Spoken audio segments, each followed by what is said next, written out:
가정예배 말씀 제목 하나님의 뜻이 이해되지 않을 때 본문 시편 73편 1절에서 14절 서론 시편 73편에서 시인은 세상에서의 불의하고 모순된 현실에 직면했습니다.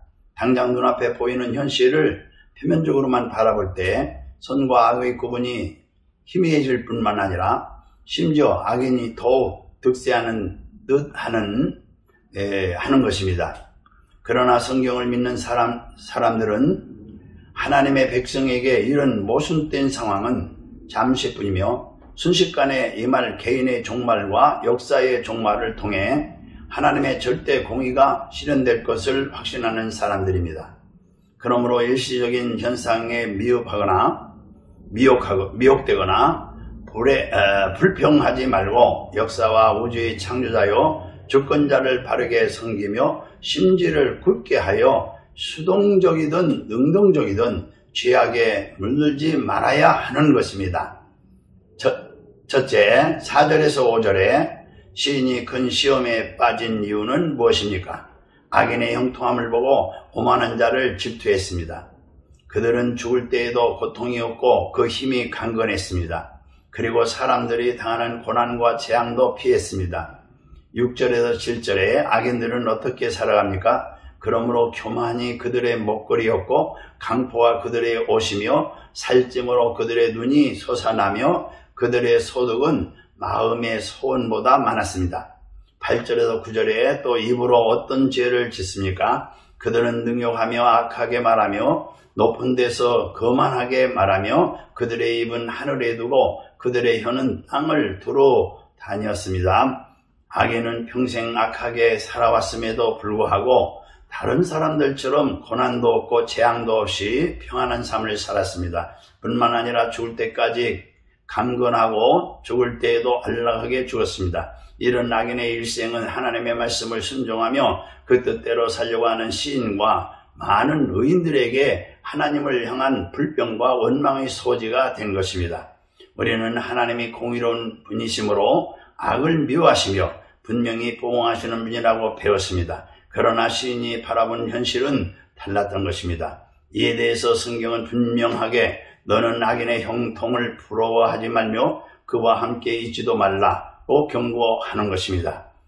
따라서 우리는 징계받지 않는 자를 부러워하지 말아야 하는 것입니다. 그들은 사생자이기 때문인 것입니다. 히브리서 12장 8절 또 그들은 풀과 같이 속히 뱀을 볼 것이며 푸른 채소같이 쇠잔할 것입니다. 악한 자들의 특징은 교만과 강포인 것입니다. 교만은 하나님의 말씀에 불순종하게 하며 영적으로 부패하게 만들며 스스로 속이게 하는 것입니다. 이런 교만한 자를 하나님께서는 싫어하시고 꾸짖으시며 물리치시는 것입니다. 또한 강포하는 교만을 모체로 하여 시작되는데 교만한 자들은 일반적으로 다른 사람들을 압제하며 자기들의 강포한 행동을 매우 빈번하게 행하는 것입니다. 이런 점에서 시인은 교만과 강포를 매우 적절한 순서로 나열했다고 볼 수 있는 것입니다. 살이 쪄서 눈이 솟아났다는 말은 너무 많이 먹어 눈이 얼굴 밖으로 나올 정도라는 의미인 것입니다. 이 말은 단순히 용모를 묘사하지 않고 악한 자들이 그 소유의 넉넉함 때문에 교만해진 것을 은유적으로 나타낸 것입니다. 다른 성경에서는 이 구절을 그 비계 덩어리에서 악이 나온다고 번역했다는 이것은 본 구절의 의미를 파악하는데 더 유익한 것입니다. 우리가 누리는 재물은 모두 하나님 것이고 우리는 다만 그의 청지기일 뿐인 것입니다. 그러나 악한 자들은 자신의 힘으로 재물을 모았다고 생각했기 때문에 그 재물로 인해 교만해지고 악을 행하게 되는 것입니다. 소득이 마음의 소유보다 진하다는 말은 하나님께서 악한 자들에게 항상 그들이 바라고 생각하는 것 이상으로 모든 좋은 것을 풍성하게 쌓아주시고 채워주셨다는 의미인 것입니다. 그들이 하나님 앞에서 교만하여 강포를 행하며 불의를 일삼았음에도 불구하고 물질의 풍요를 누리고 사는 것을 본 시인의 마음에는 큰 동요가 일어난 것입니다. 욥도 강도의 장막은 형통하고 하나님을 진노하게 하는 자가 평안하니 하나님이 그의 손에 후히 주심이라 한탄한 바가 있는 것입니다. 입을 하늘에 두었다는 말은 악한 자들이 사람뿐 아니라 하나님께서도 그 많은 말을 함으로 하나님의 존엄성을 경멸했다는 말인 것입니다. 그리고 저희 혀는 땅에 두루 다닌다는 말은 항상 돌아다니면서 거짓말하고 험담하며 악담을 일삼는다는 말인 것입니다. 실제로 말에 실수가 없는 자는 극히 드문 것입니다. 그만큼 인간의 혀는 제하기 힘들다는 말인 것입니다. 그러나 우리는 이 혀를 바로 사용해야 하는 것입니다. 남을 깎아내리거나 악담하는 데 사용할 것이 아니라 주의 의를 전하고 주의 말씀을 노래하며 참되고 의로운 말을 하는 데 사용해야 하는 것입니다. 이 11절에 하나님 앞에서 악인들이 하는 소리는 무엇입니까? 악한 자들은 하나님이 어찌하랴 지존자에게 지식이 있으랴 말합니다. 13절에 시인의 마음은 어떻습니까? 시인은 마음을 깨끗하게 하며 손을 무지하다 한 것이 실로 헛되다고 느낍니다. 14절에 시인의 상황은 어떻습니까? 시인은 종일 재난을 당하며 아침마다 징벌을 받았습니다. 악한 사람들이 돌아와서 잔에 가득한 물을 다 마시며 하나님이 어찌 알랴 지극히 높은 자에게 지식이 있으랴 라고 했습니다. 잔에 가득한 말은 악인들이 만들어 놓은 사상이나 행실을 말하며 마신다는 것은 그대로 모방해서 행동한다는 의미인 것입니다. 그들은 하나님께서 어떻게 내가 지금 하는 일을 아시겠느냐 말하면서 자기 마음대로 살아가는 것입니다. 심지어 율법에 맞지 않는 일도 서슴지 않고 행하는 것입니다. 그들은 지존자를 인정하는 것처럼 보이지만 실제 삶에서는 하나님이 살아계심을 인정하지 않고 살아가는 사람들이었습니다.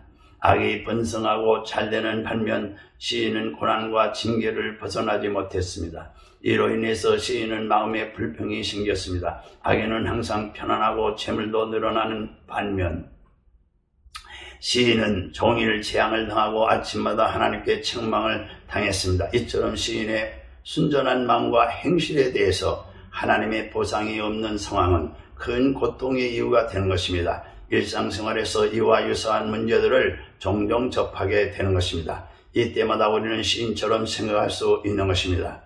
16절에서 17절에 이후 본문도 계속 읽어봅니다. 시인은 어떻게 위기를 넘깁니까? 시인은 이를 생각할 때에 심한 고통이 없어지지 않았으나 하나님의 성소에 들어갈 때에 그들의 종말을 깨닫게 됩니다.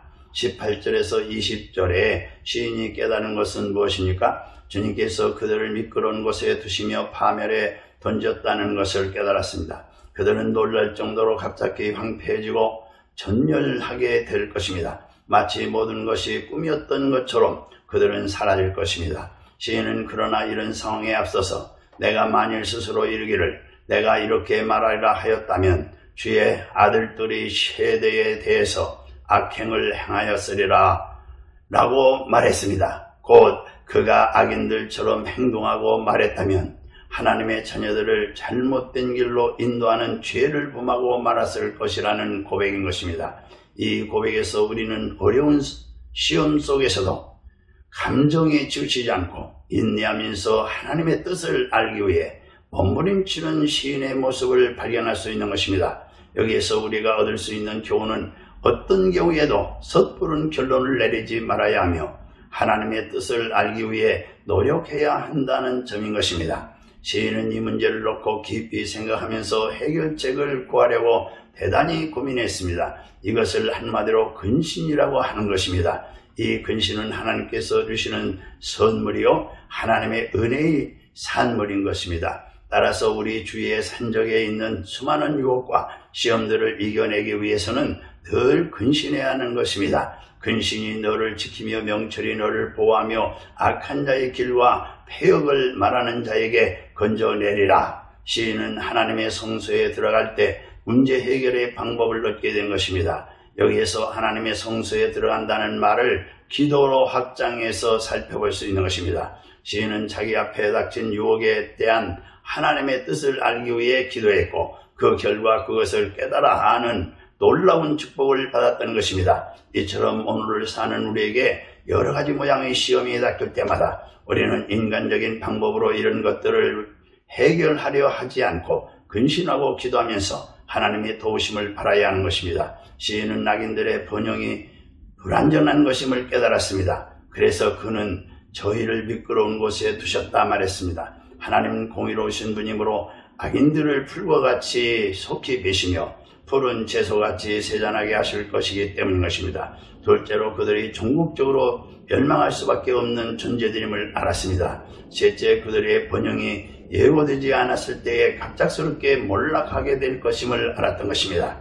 성경에 나오는 사울왕, 이세벨, 아달랴, 헤롯 등 모두 졸지에 몰락을 당한 자들입니다. 넷째, 하나님께서 악한 자들을 멸하신다는 사실을 알았습니다. 하나님은 악인을 철저히 미워하시며 죄처럼 여기신 것입니다. 할렐루야, 아멘.